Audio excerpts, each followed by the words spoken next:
Hello! Hello guys, for today's video, magawa tayo ng on version na nasty, iced tea or ganon. First, na-squeeze ko na kanina yung mga lemonsito. Mga siguro 2, 4, 6 or 6 na lemonsito at 3 tea.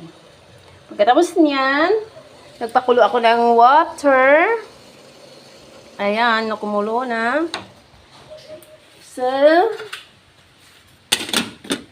ilagay natin dito sa tsa. O, ayan. Tapos, i-leave natin ng siguro ng mga 5 minutes or ilang minuto para makuha ang kanyang katas ng nesty. Ayan. So, ang nesty na ginagamit ko ay Ravia tea from ito, product of Saudi Arabia. Ayan. So, medyo na siya. Para nakuha na yung katas. So, pagkatapos, meron na tong juice ng calamansi, yung puree. Tikman natin kung okay na ba yung asin niya. Pagkatapos, medyo okay na. Lagyan natin ng sugar. Mga dalawang kutsara kasi maasin.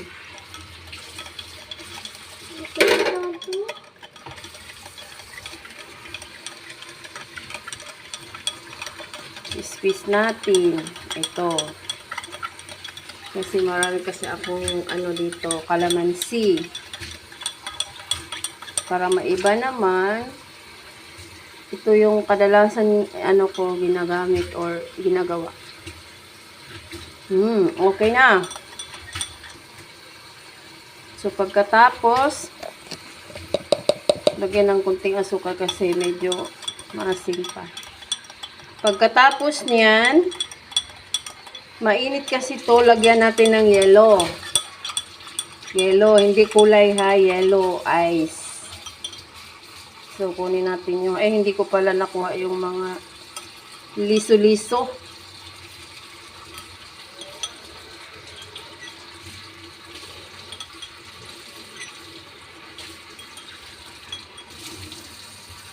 So, kung gusto kayo mag-iced tea, ito lang gawin nyo. Ito, pwede pa itong gamitin. Kasi marami pang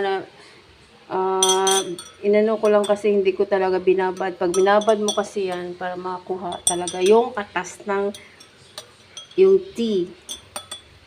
Ang sa akin, okay na. Okay na to siya. So, lagyan na lang ng ice. Tapos, tinitaste ko na, okay na yung lasa. Okay na yung tamis. Sa akin kasi, dito ko nilagay yung sa tumbler ko para paglagyan ko ng ice, kahit medyo matagal ko siya inumin, malamig pa rin. So, ilagay ko dito. Tapos, lagyan ko ng ice para lumamig siya. Pwede mo rin siya inumin na medyo mainit-init. Minsan, iniinom ko lang siya mainit. Pag medyo yung panahon malamig. Depende lang sa'yo.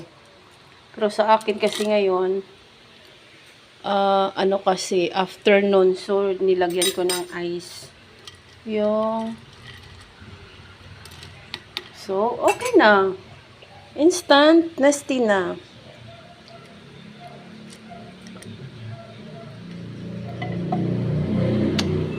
Nesty, hindi pala kasi brand pala yung Nesty. Instant iced tea na with calamansi flavor. So, gawin nyo yan pag marami kayong nesty. Tea. At kalamansi. Yun lang kasimple. Pero kung meron din kayong lemon or honey,